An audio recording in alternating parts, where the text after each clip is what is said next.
اعوذ باللہ من الشیطان الرجیم بسم اللہ الرحمن الرحیم۔ ایسے نقل رسول پاک صلی اللہ علیہ وسلم کی پاک زندگی پر جو سیریز چل رہی ہے اس میں آج ہم فردر آگے بڑھتے ہیں، یعنی ٹریٹی آف حدیبیہ جو 6 یعنی ہجرہ میں ہوئی، اور اس کا جو AD ایئر ہے، اگر میں غلط نہیں کہہ رہا، 628 اس کا AD بنتا ہے۔ ٹریٹی آف حدیبیہ بڑی ہی امپورٹنٹ ٹریٹی ہے، اور اس نے مسلمانوں کی سچ بات تو یہ ہے کہ پوری ہسٹری چینج کر دی۔ ایگزامینیشن میں تو بہت زیادہ کوسچنز نہیں آتے، مگر اس کو سمجھنا بہت ضروری ہے۔ ذرا سا اس کو پہلے دیکھ لیتے ہیں کہ آخر اس ٹریٹی کا بیک گراؤنڈ کیا ہے، ہوا کیا، واقعہ کیا ہوا تھا۔ واقعہ یہ ہوا تھا کہ 628 میں کا ایئر وہ تھا، دیکھیے 627 میں مسلمانوں نے بیٹل آف ٹرینچ یا بیٹل آف احزاب کو جیت لیا تھا۔ مکے کے لوگ اور اس کے علاوہ پوری جو الائیڈ فورسز تھیں ان کی، وہ واپس جا چکی تھیں اور ان کو ڈیفیٹ ہو گئی تھی، اور مسلمانوں پہ قبضہ کرنے یا اس کو ختم کرنے یا مدینے پہ قبضہ کرنے یا کسی کو نقصان پہنچانے میں ناکام ہو چکے تھے، اور وہ جا چکے تھے واپس۔ اس سے اگلے سال رسول پاک صلی اللہ علیہ وسلم نے ایک خواب دیکھا، جس میں آپ نے کچھ قسم کی نشانیاں دیکھیں کہ آپ عمرہ کر رہے ہیں، یعنی عمرے کے لیے جا رہے ہیں یا عمرہ کر رہے ہیں۔ اس قسم کی نشانیاں آپ نے اپنے خواب میں دیکھی۔ چونکہ خواب نبی کا تھا اور نبی کا خواب سچا ہوتا ہے، تو اس لیے آپ صلی اللہ علیہ وسلم نے اس کا واضح مطلب یہ دیا کہ اللہ تعالیٰ یہ چاہتے ہیں کہ میں اب عمرہ کروں، اور عمرہ کرنے کا مطلب سیدھا سا یہ ہے کہ میں مکے جاؤں اور وہاں جا کے کچھ دن رکوں اور عمرہ کر کے واپس آؤں۔ تو یہ بڑا ہی امپورٹنٹ ڈیسیجن تھا۔ مکہ دشمنوں کی زمین تھی، بڑے سے بڑا دشمن موجود تھا وہاں پہ۔ آپ نے اپنے ساتھیوں سے ذکر کیا اس خواب کا، اور ساتھی تیار ہو گئے۔ 1400 جو ساتھی تھے، کمپینینز، انہوں نے کہا کہ جی ہم آپ کے ساتھ چل رہے ہیں اور عمرہ کریں گے۔ تو اس طرح سے مسلمانوں نے یہ جرنی سٹارٹ کیا۔ البتہ اس میں مسلمانوں نے یہ کیا کہ کوئی ہتھیار ساتھ نہیں لیے۔ جو جانور تھے ان جانوروں پہ جو عرب میں روٹین میں جو سائنز ہوتی تھیں، نشانیاں ہوتی تھیں کہ یہ عمرے کے لوگ ہیں یا حج کے لوگ ہیں، ان کو نقصان نہیں پہنچانا، وہ تمام سائنز جو بھی وہ فلیکس ہوتے ہوں گے یا جانوروں کے اوپر ایسے کپڑے پڑے ہوئے ہوتے ہوں گے، جو کچھ بھی نشانیاں، وہ تمام کی تمام آپ نے لی۔ آپ نے کوئی بڑے ہتھیار ساتھ نہیں لیے، آپ نے کوئی لڑنے کا کوئی ہتھیار ساتھ نہیں لیا، اور اس طرح سے آپ کا جو سفر ہے وہ مکے کی طرف شروع ہو گیا۔ جب مسلمان مکے کے قریب ہی پہنچے تو ان کو یہ اطلاع ملی کہ خالد بن ولید جو مسلمان نہیں ہوئے تھے وہ حملہ کر سکتے ہیں یا اور لوگ بھی حملہ کر سکتے ہیں۔ تو رسول پاک صلی اللہ علیہ وسلم نے یہ کہا کہ ہم یہاں پہ لڑنے جھگڑنے کے لیے نہیں آئے ہوئے، تو آپ لوگ اپنا روٹ چینج کر لیں۔ تو وہاں سے انہوں نے اپنا روٹ چینج کر لیا، اور ایک بہت مشکل روٹ تھا، بڑا پتھریلا، اس میں پتھر بہت تھے، بڑے باریک پتھر تھے، جس سے مسلمانوں کے جوتے تک پھٹ گئے اور پیر تک زخمی ہو گئے۔ ایک مشکل روٹ سے ایک جگہ پہنچ گئی جس کا نام تھا حدیبیہ۔ یہ تقریباً مکے سے کچھ فاصلے پر تھی یہ جگہ۔ یہ میں یہاں پہ 3 مائل لکھا ہوا ہے، لیکن مجھے یقین نہیں ہے کہ 3 مائلز ہے، یہ زیادہ بھی ہو سکتا ہے۔ تو یہ لوگ وہاں پہ حدیبیہ کے پاس جا کے رک گئے، اور وہاں پہ ان کا پڑا ہوا۔ اب رسول پاک صلی اللہ علیہ وسلم نے اپنے جو ڈیلیگیشنز ہیں وہ بھیجے مکے میں، ان سے کہا کہ دیکھو ہم کہاں لڑائی جھگڑا کرنے کے لیے نہیں آئے ہوئے، عمرہ جو ہے وہ ہر عرب کا حق ہے، ہر عرب کرتا آیا ہے، ہم بھی یہاں پہ عمرہ کرنے کے لیے آئے ہوئے ہیں، آپ کو کوئی اس بات کا حق نہیں کہ ہمیں روکیں، ہم عمرہ کریں گے واپس چلے جائیں گے۔ لیکن اس بات کو ماننے کو قریش تیار نہیں تھے۔ بٹ میں بہت ڈیٹیل میں نہیں جا رہا، جانے کی ضرورت بھی نہیں ہے، مختصر بات یہ کہ ایسا اسٹیج آیا کہ حضرت رسول پاک صلی اللہ علیہ وسلم نے حضرت عثمان کو بھیجا کہ آپ ذرا جا کے بات چیت کر کے آئیے۔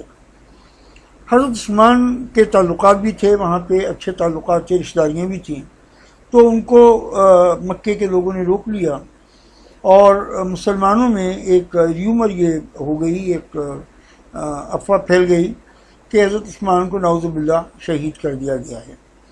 یہ بہت سیریس بات تھی، بہت سیریس بات تھی یہ، اور رسول پاک صلی اللہ علیہ وسلم کو انتہائی شدید غصہ تھا اس بات کے اوپر کہ ہم نے ایک بات چیت کے لیے بھیجا اور شہید کر دیا اس طرح سے۔ اور اس کے بعد پھر آپ صلی اللہ علیہ وسلم نے وہیں پہ ایک درخت تھا، اس درخت کے نیچے بیٹھ کے آپ نے تمام جو صحابہ کرام تھے 1400 صحابہ، ان سے یہ بیعت لی، یعنی یہ پلیج لیا کہ ہم عثمان کے خون کا بدلہ لیں گے۔ اس بیعت کا نام ہے بیعت رضوان۔ یہ بڑی امپورٹنٹ بیعت ہے، اور قرآن مجید میں اس کی بڑی تعریف آئی ہے، اور قرآن مجید میں اس کا ذکر ہوا ہے بیعت رضوان کا، یعنی پلیج آف رضوان۔ یہ درخت کے نیچے بیعت ہوئی تھی، لیکن پھر جلدی معلوم ہو گیا کہ جو نیوز ہے وہ صحیح نہیں ہے، اور حضرت عثمان جو ہیں وہ زندہ ہیں اور کوئی ان کو نقصان نہیں پہنچا، وہ واپس بھی آ گئے تھے۔ لیکن ان تمام باتوں کا افیکٹ یہ ہوا کہ قریش بھی ڈر گئے، اور سمجھتے تھے کہ مسلمانوں کا موڈ اگر گڑبڑ ہے، کیونکہ اس سے پہلے 3 جنگوں میں وہ دیکھ چکے تھے، اور لڑنے کے لیے قریش کے پاس بھی طاقت اب نہیں تھی، تو انہوں نے یہ چاہا کہ کچھ نہ کچھ بات چیت ہو، تو پھر ان کی طرف سے لوگ آنے شروع ہوئے۔ اور مختصر بات یہ ہے کہ ان کا ایک ڈیلیگیٹ، ان کا ایک وفد آیا جس کو جو ہیڈ کرا تھا سہیل بن عمرو نام تھا، تو سہیل جو ہے اس کے ساتھ بات چیت ہوئی، اور اس طرح سے ایک ایگریمنٹ جو ہے وہ سائن ہوا، اور اسی ایگریمنٹ کا نام جو ہے وہ ٹریٹی آف حدیبیہ ہے۔ یہ اس میں کنڈیشن سیٹل ڈاؤن ہوئی۔ اس کے کئی واقعات ہیں، میں اس کی ڈیٹیل میں نہیں جا رہا، ضرورت بھی نہیں ہے خاص، مگر یہ ہے کہ بڑا امپورٹنٹ کہ یہ ٹریٹی تھی۔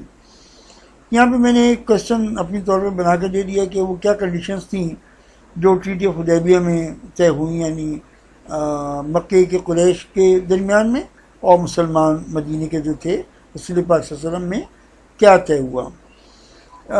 اصل میں یہ طے ہونے کا معاملہ بھی ایسا تھا کہ صحابہ کرام تو یہ کہتے تھے کہ رسول اللہ ہم کس بات پہ ان سے دبکے کر رہے ہیں یہ ٹریٹی، لیکن رسول پاک صلی اللہ علیہ وسلم کو سب کو خاموش کروا دیا تھا، اس لیے کہ اس میں اللہ کی مصلحت تھی کہ ٹریٹی ہونی چاہیے۔ بظاہر دیکھنے میں یہ کنڈیشنز مسلمانوں کے فیور میں بالکل نہیں تھی، لیکن اللہ نے آنے والے وقت میں اس کو اللہ کے فیور میں کر دیا۔ تو پہلے ہم ایگریمنٹ کی کنڈیشنز ہیں ان کو سمجھ لیں، پھر اس کے جو ریزلٹس ہیں ان کی بات کریں گے۔ پہلی شرط یہ تھی کہ Muslim would come next year, اس سال مسلمان واپس چلے جائیں، اگلے سال آئیں گے، عمرہ کریں گے، 3 دن کے لیے رکیں گے، 3 دن کے لیے جو قریش ہیں وہ شہر خالی کر کے پہاڑوں پہ چلے جائیں گے، مسلمان اپنا عمرہ کر کے 3 دن کے بعد واپس چلے جائیں، اور بیک ٹو نارمل سب چیزیں ہو جائیں گی۔ دوسری شرط یہ تھی کہ اگلے 10 سال تک کوئی جنگ مسلمانوں کے اور قریش کے درمیان میں نہیں ہوگی، اگلے 10 سال تک۔ میں بھی صرف اس کی کنڈیشنز کی بات کہہ رہا ہوں، میں اس کے جو ریپرکشنز تھے اور جس کے نتائج تھے اس کی بات میں نہیں کر رہا ابھی۔ اس کے بعد پھر ایک کنڈیشن یہ تھی کہ اگر ایک مسلمان جو ہے مسلم ہے، مسلم غلط آ گیا، Muslim comes to Mecca from Medina he would not be returned. ظاہر ہے کہ اگر کوئی مسلمان جو ہے وہ مکہ آئے گا تو بھائی مکہ کیوں آئے گا، مکہ کیوں آئے گا جب تک کہ وہ کافر نہ ہو جائے، ورنہ مکہ میں کیا آنے کا موقع تھا۔ تو یعنی کوئی مسلمان کافر ہو کے مکہ آ جائے گا تو کافر اس کو واپس نہیں کریں گے، ایک شرط یہ تھی۔ اور اس کے بعد دوسری شرط یہ تھی کہ ہاں اگر کوئی مکے کا آدمی چلا گیا مدینے مسلمان ہو کے، ظاہر ہے مسلمان ہو کے، تو مسلمان اس کو واپس کر دیں گے مدینے سے، قریش اس آدمی کو واپس لے لیں گے۔ یہ بڑے عجیب و غریب کنڈیشنز تھیں جو بالکل مسلمانوں کے فیور میں نہیں تھیں۔ اور ایک آخری شرط یہ تھی کہ ٹرائبس جو ہیں وہ آزاد ہوں گے، جس سے چاہے وہ قریش کے ساتھ ایگریمنٹ کر لیں فرینڈشپ کا، چاہے وہ مسلمانوں کے ساتھ کر لیں، ان کی آزادی ہوگی۔ یہ پانچوں شرط جو تھیں بڑی امپورٹنٹ تھیں، اور اللہ نے کس طرح سے ان کو مسلمانوں کے فیور میں کیا، یہ چیز جو ہے وہ ہم دیکھنا چاہتے ہیں۔ اللہ نے فرمایا قرآن مجید میں کہ ہم نے تمہیں فتح مبین دی ہے۔ فتح مبین از اے مینیفیسٹ وکٹری، مینیفیسٹ وکٹری، واضح جیسے دن کی روشنی میں آپ کو ہر چیز نظر آتی ہے، تو ایسی ہم نے وکٹری آپ کو دے دی ہے اے مسلمانوں۔ تو کیسے یہ کنڈیشن جو بالکل مسلمانوں کے فیور میں تھی نہیں، یہ کیسے ریورس ہو گئیں؟ میں اس کو ذرا سا تھوڑا سا انالائز کرنے کی کوشش کرتا ہوں۔ دیکھیے، ایک تو شرط یہ تھی کہ پہلی تو یہ تھی کہ مسلمان اس سال واپس چلے جائیں، اگلے سال آئیں گے، اور تو یہ تو مسلمانوں نے پوری کر لی تھی شرط، اور رسول پاک صلی اللہ علیہ وسلم تشریف لائے تھے عمرے کے لیے، اور پھر عمرہ کر کے واپس چلے گئے تھے۔ مسلمانوں نے یہ شرط پوری کر لی تھی۔ ایک شرط یہ تھی کہ اگلے 10 سال تک قریش کے اور مسلمانوں کے بیچ میں کوئی جنگ نہیں ہوگی۔ مقصد کیا تھا؟ مقصد یہ تھا کہ 10 سال تک قریش کو اپنی جو طاقت جو لوز کر چکے ہیں وہ 3 جنگوں میں، اس کو جمع کرنے کا موقع مل جائے گا، اور بڑے چانسز اس بات کے کہ محمد صلی اللہ علیہ وسلم بھی اس وقت تک زندہ نہیں ہوں گے، تو ہم آسانی کے ساتھ اسلام پہ قابو پا لیں گے۔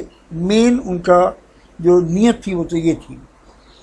لیکن اس سے مسلمانوں کو بڑے فائدے ہوئے۔ ایک بہت بڑا فائدہ تو یہ ہوا کہ مسلمانوں کو پہلی مرتبہ یہ چانس مل گیا کہ وہ پریچ کر سکتے تھے اسلام کے لیے آسانی کے ساتھ، کیونکہ اب ان کو مدینے پہ خطرہ جو تھا حملے کا، رات دن جاگا کرتے تھے، ہر وقت تیار رہتے تھے 3 جنگوں میں جو ہوا، تو ایک تو وہ خطرہ ختم ہو گیا، اور مسلمانوں کے اطمینان ہو گیا کہ بھی پیس ایگریمنٹ ہو گیا ہے، اب 10 سال تک تو کوئی جنگ ہونی نہیں ہے۔ تو اس زمانے میں جتنی تبلیغ ہوئی اور جتنے لوگ مسلمان ہوئے، اتنا اس سے پہلے کبھی ہوئے ہی نہیں تھے۔ اور کتنے لوگ تھے جو مدینے آئے، انہوں نے آ کے رسول پاک صلی اللہ علیہ وسلم کی پاک زندگی کو دیکھا، مدینے کی پاک زندگی کو دیکھا، وہاں کے بھائی چارے کو، وہاں کے پیار محبت کو دیکھا، اور یہ سب کچھ دیکھنے کے بعد وہ لوگ مسلمان ہوئے، اور بڑا کنورژن مسلمانوں کا ہوا۔ اگر میں غلطی پہ نہیں ہوں تو خالد بن ولید رضی اللہ تعالیٰ عنہ اسی زمانے میں مسلمان ہوئے، امیر معاویہ رضی اللہ تعالیٰ عنہ بھی آگے پیچھے کہتے ہیں کہ فتح مکہ پر ہوئے تھے، عمر بن العاص جو تھے، یہ بڑے بڑے لوگ تھے جو کہ مکے کے جو مسلمان ہوئے، اور لوگ بھی کافی مسلمان ہوئے اس میں۔ اچھا، ایک ان کی شرط یہ تھی کہ اگر کوئی مسلمان جو ہے وہ مدینے سے مکے آ جائے گا تو اس کو واپس جو ہے وہ نہیں کیا جائے گا۔ تو بھائی کس کو آنا تھا؟ کوئی بھی نہیں آنا چاہ رہا تھا، اس لیے کہ جو مسلمان ہو گیا تو ہو گیا، وہ کیوں اسلام سے پھرے گا؟ سوال ہی نہیں تھا۔ ہاں، البتہ جو دوسری شرط تھی وہ یہ کہ اگر کوئی آدمی مکے کا چلا گیا مسلمان ہو کر مدینے، تو اس کو واپس کرنا پڑے گا مسلمانوں کو۔ تو اس میں یہ ہوا کہ ایک صحابی تھے ابو بصیر، وہ بیچارے ان کو چین سے زنجیروں سے باندھا ہوا تھا، بڑی مشکل سے نکل کے وہ مکے سے بھاگ گئے اور وہ مدینے پہنچ گئے۔ مدینے پہنچ گئے تو رسول پاک صلی اللہ علیہ وسلم نے کہا کہ ابو بصیر، اللہ آپ کے لیے آسانی کی کوئی صورت نکال دے گا، لیکن میں آپ کو یہاں پہ نہیں رکھ سکتا کیونکہ میرا ایگریمنٹ ہے۔ یہ رسول پاک صلی اللہ علیہ وسلم کا کریکٹر تھا۔ دیکھیے ذرا، خیر تین آدمی تھے جو مکے کے ابو بصیر کو لینے کے لیے مدینے پہنچ گئے۔ ابو بصیر ان کے ساتھ مجبوراً واپس چلے گئے۔ موقع مل گیا کھانے وانے پہ کہ انہوں نے کہا کہ بھئی مرنا تو ہے ہی، مکے جا کے بھی مرنا ہے، یہ کون سا زندہ چھوڑیں گے۔ تو اس لیے انہوں نے یہ کیا کہ موقع مل گیا، انہوں نے کھانے وانے کا پہ ایک تلوار اٹھائی اور ان میں سے ایک آدمی کو مار دیا، باقی 2 آدمی ڈر کے مارے وہاں سے بھاگ گئے، اور ابو بصیر جو ہیں وہ سیریا کی سائڈ پہ نکل گئے اور وہاں پہ پہاڑوں میں جا کے چھپ گئے، اور وہاں پہ انہوں نے اپنا گروپ بنا لیا۔ ان کو دیکھا دیکھی اور بھی جو مکے کے مسلمان تھے، کیونکہ وہ مدینے تو جا ہی نہیں سکتے تھے وہ، تو وہ لوگ بھی ان کے ساتھ میں جوائن کر لیا. ایک دو قافلے انہوں نے لوٹے تھے مکے والوں کے, تو مکے والوں کا دماغ درست ہو گیا اور انہوں نے خود ہی آگے کہا کہ بھائی اس کنڈیشن کو ختم کر دو, تو یہ کنڈیشن ختم ہو گئی. پھر ایک اور شرط یہ تھی کہ جو مدینے کے لوگ ہیں وہ اپنے دوستوں کے ساتھ, کسی بھی ٹرائب کے ساتھ, چاہے وہ مسلمان ہو یا مسلمان نہ ہو, اس کے ساتھ فرینڈشپ ایگریمنٹ کر لیں. اسی طرح مکے والے وہ بھی آزاد ہیں, وہ بھی جس سے چاہیں کر لیں.